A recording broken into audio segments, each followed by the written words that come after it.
folks, Paul Abernathy here. Welcome to another episode of Let's Ask the Hog. Look, so many people are asking code questions on all social media platforms. They're even sending them into places like Nika and getting code questions, but you're not getting the detailed answers. We created TradeHog for one reason and one reason only: to be able to bring back high, accurate results for any question that you want to ask in the field. In fact, I just got an email yesterday where a guy used TradeHog to go against the inspector because the inspector was wrong, and he used TradeHog to show the inspector the code references and what it meant to be accurate. And guess what? It changed the outcome because TradeHog is designed to be accurate, and it's a continual learning model. It means you can have a conversation with it. It's unlike ChatGPT. It's unlike Gronk, it's unlike Gemini because it combines all of them, and then we go in and manually add our own manuals, standard documents. We tweak it and we make it designed just for the trade. But let me give you an example of how detailed this can be. All right, let's go on and go real quickly and look at something here. All right, so this is TradeHog. If you're not familiar with TradeHog, just go to tradehog.net. .com or .org, it doesn't matter. And so when you're over here, you're going to get a free try anytime you want. You just scroll down here, right? And right here, you can type in your question. You'll get a couple responses before it's going to ask you to upgrade. That's logical. You want to be able to use this as a resource. It works fine on a mobile device, a tablet. It's great for in the field.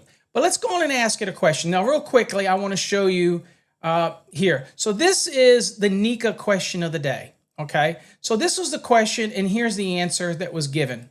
Okay, all right. And so here's the question.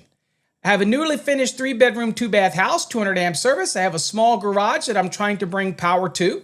I have 4 spare breaker spaces. It says I was planning to add a 150 amp sub panel in the detached garage using direct burial cable and spare breakers in the house. My question is, will I need to mount a meter base on the exterior of the garage and bring a new service instead of just an overcurrent protected device in a 150 amp panel with a breaker inside the main house? Okay, a disconnect outside the garage and another 150 amp main breaker inside the sub panel. Some local guys, told me that since the garage isn't attached, it has to have its own meter, which kind of defeats the purpose of using these spare breaker spaces. I'm trying to keep from doing this work twice. So remember, folks, one of the key things to remember is when you do seek advice from people, you want to make sure you're getting accurate advice, but you also want to make sure that the people that are giving you that advice can give you code references, can really point you to where you need to be. Okay, well, obviously the answer to that is you can have a detached structure, and obviously that's the point of the feeder in 225 of the NEC, to be able to take a separate feeder to that location. And there's other rules around that. But look, the simple question to keep you from doing something twice is, what does TradeHog say about this, and can it give me better detail? And the reason I say that is because you look at the answer here, they're giving you this detail, right? It's telling you, thank you for the question. Unless local code requirements change that, the NEC does not require meters. Those are required by utilities. Very accurate. That's not a problem. However, you have to wait for the response, and we want deeper results. Okay, so what do we do? All right, well, what we're going to do is we're going to post it right in here. We're going to paste it in here, and we're going to ask TradeHog what TradeHog thinks. All right. So send it into TradeHog. You see I've got it all posted here. Same question.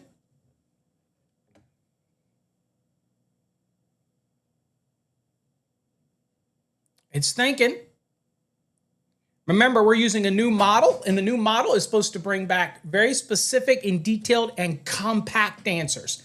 Okay. Some of the stuff now we have working in the background so that you don't have to take up all the text on the screen, so it makes it a little easier out in the field. But look at this detailed response. Here it says you do not need a separate meter or service just because the garage is detached. The NEC allows you to feed a detached garage with a feeder from the house panel, your 200 amp service. The protection and protect it with a breaker. Therefore, as long as you install the feeder and disconnecting means correctly, a second meter would only be required if the utility, not the NEC, requires it, okay? But here's the neat thing about TradeHog, folks, is that it goes deeper, okay? It goes in and says what the NEC actually requires for detached garage, okay? Overcurrent protected device in the house is fine, 150 amp breaker in the house, okay? Gives you all the code references. Disconnecting means that the detached garage is required, okay? The main breaker of the garage, main breaker in the garage subpanel, it is readily accessible. It meets the nearest point of entrance intent or a separate disconnect outside the house, okay? Again, gives you all the code references, right? Here it says only one feeder to the detached structure. Generally, you typically run one feeder to the garage. It's giving you that reference as well. But look, it also goes in, here's the big gotcha, grounding, neutrals, and it also, notice that it's trying to keep you from making mistakes where you don't get that when you normally ask other people. They don't go into detail. Check it out here. 4-wire feeder, installing a grounding electrode system, okay? Keep the neutral isolated. Again, gives you some quotes. We've tailored this, okay? Now, about the proposed breaker in the house and disconnect outside and main breaker subpanel, this setup, it goes and gives you extreme detail, okay? So I just wanted to show you that it also goes at the end and asks you additional questions. It says, for example, if you tell me, 1, the distance from the house to the garage, 2, whether you're trenching and what wiring method you want, UF cable, conduit with THWN, etc., and the major load you expect, EV, welder, compressor, heat, I can point you to the cleanest compliant layout, including whether the subpanel main breaker can serve as the required disconnect in your case. Folks, I don't know whether you get this or not. This is so extreme detail that you don't get this on the normal AI models because it just gives you a bunch of generic information that rambles on. This information is detailed, step by step by step, and it knows what to ask you. Why? Because it was built by professionals. Jeff is in the background. I'm working on it. We constantly, and it's not just for electrical, plumbing, mechanical, building, inspections. That's what TradeHog. Every trade person out there, every design professional, every inspector, you need TradeHog. We designed it for you, and it is cheap, okay? It's cheaper than getting ChatGPT. It's cheaper than getting any other of the AI models because you can get in on the light one, or you can go in with our basic or premium. You can get a mobile app. You can even get Office Hog, which is a back-end module that answers business-related questions at the same extreme detail. Folks, this is a no-brainer. Really, for your business, this is the best investment you can make. Keeps you out of trouble. You don't get paid to do things twice. You get paid to do things once, the correct way. Stop failing inspections. Educate people. Make sure you check other people's statements so that you know that they're accurate. This is what TradeHog does, folks. Check it out, please. Go over to tradehog.net. .org or .com. Give it a try for free.